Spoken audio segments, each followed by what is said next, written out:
وننزل من القرآن ما هو شفاء ورحمة للمؤمنين ولا يزيد الظالمين إلا خسارا. Cari hijab syar'i dan satset, Imazan aja. Assalamualaikum warahmatullahi wabarakatuh. Segala puji bagi Allah, Tuhan semesta alam, yang telah memberikan kita keimanan, kesehatan, dan juga berbagai macam kenikmatan yang bisa kita nikmati di dunia ini. Sholawat beserta salam tak lupa kita curah limpahkan ke panutan alam, Habibana wa Nabiyana Muhammad Sallallahu Alaihi Wasallam. Harapan dan doa saya, semoga saudaraku semuanya selalu diberikan kesehatan, dilapangkan rezekinya, diampunkan dosa-dosanya, dan dipanjangkan umurnya. Amin, ya Allah, ya Rabbal Alamin.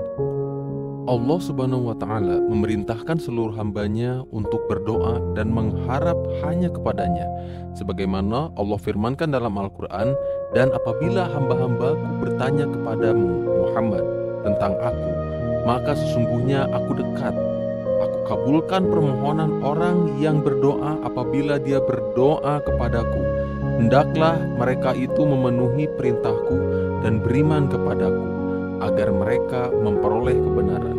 Quran Surat Al-Baqarah ayat 186. Berdoa dapat dilakukan dalam kondisi apapun, baik saat senang ataupun saat tertimpa musibah. Namun seringkali kita bertanya-tanya, kapan sebenarnya waktu mustajab agar doa kita cepat dikabulkan Allah Subhanahu wa Ta'ala. Namun terlepas dari itu, kita harus memperhatikan waktu-waktu yang mustajab dengan harapan doa kita akan terkabul. Berikut ini waktu yang mustajab untuk berdoa. Pertama, sepertiga malam yang akhir. Maksud sepertiga malam yang akhir adalah waktu malam hari mendekati waktu subuh atau di waktu sahur. Meskipun setiap orang mengalami kesulitan bangun di waktu ini, tetapi di waktu tersebut merupakan waktu yang tepat untuk membuktikan kedekatan seorang hamba kepada Robnya. Selain itu, waktu ini pun merupakan waktu dibukanya pintu rahmat dan dikabulkannya doa pada siapa yang terbangun dan beribadah kepadanya. Kedua, setelah sholat maktubah atau sholat yang diwajibkan.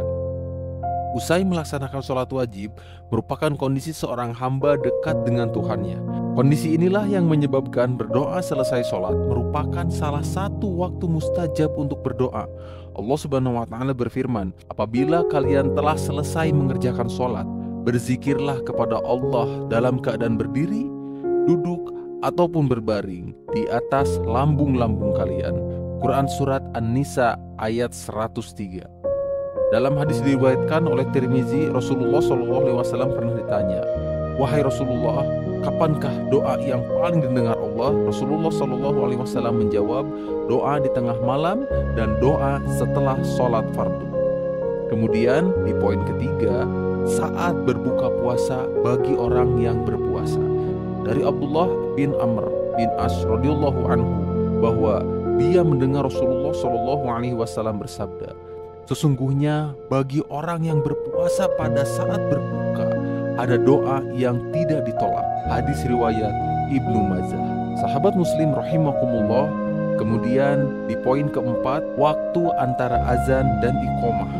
Meskipun cukup singkat, kita tidak boleh menyanyiakan waktu antara azan dan iqomah, sebab di waktu ini merupakan salah satu waktu yang mustajab untuk berdoa. Kita bisa mempergunakan waktu ini sambil menunggu jamaah lain yang sedang melaksanakan sholat sunnah. Rasulullah bersabda, jika azan untuk sholat telah dikumandangkan, maka dibukalah pintu-pintu langit dan doa pun dikabulkan. Hadis riwayat Ahmad dan Tirmizi. Kemudian di poin kelima, saat waktu hujan.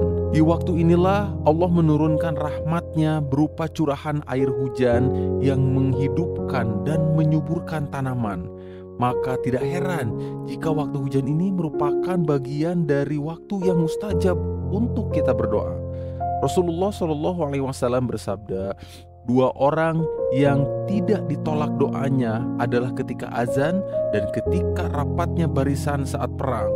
Dalam riwayat tadi disebutkan, dan ketika hujan turun. Hadis riwayat Abu Dawud. Sahabat muslim rahimakumullah, di poin ke-6, pada saat perang berkecamuk, Rasulullah SAW bersabda, ada dua doa yang tidak tertolak atau jarang tertolak. Doa pada saat azan dan doa tak kala perang berkecamuk. Hadis riwayat Abu Daud, Baihaqi, dan Hakim. Sahabat muslim rahimakumullah, kemudian di poin ke-7, saat hari Jumat. Sesungguhnya pada hari Jumat ada satu saat yang bertepatan seorang hamba muslim sholat dan memohon sesuatu kebaikan kepada Allah, melainkan akan diberikan padanya. Beliau berisyarat dengan tangannya akan sedikitnya waktu tersebut. Hadis riwayat Bukhari dan Muslim.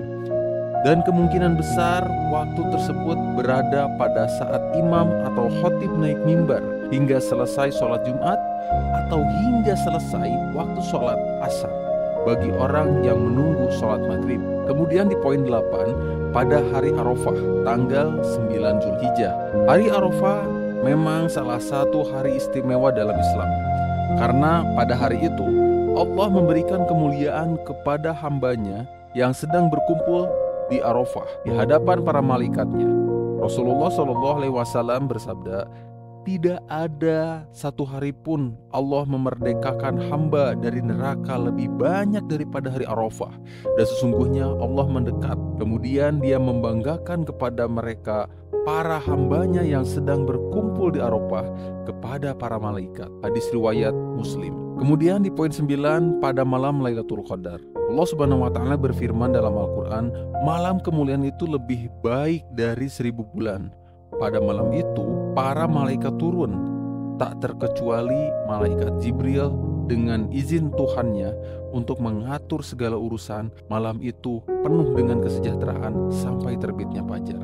Quran surat Al-Qadar ayat 3 sampai dengan ayat 4. Kemudian sahabat muslim rahimakumullah, di poin ke-10, doa pada waktu sujud dalam sholat. Dari Ibnu Abbas radhiyallahu anhu bahwa Rasulullah SAW bersabda, adapun pada waktu sujud maka bersungguh-sungguhlah berdoa, sebab saat itu sangat tepat untuk dikabulkan. Hadis riwayat Muslim. Kemudian di poin 11, saat ajal tiba, Rasulullah SAW bersabda, sesungguhnya tak kala ruh dicabut maka pandangan mata akan mengikutinya. Semua histeris. Beliau bersabda, janganlah kalian berdoa untuk diri kalian kecuali kebaikan, sebab para malaikat mengamini apa yang kamu ucapkan.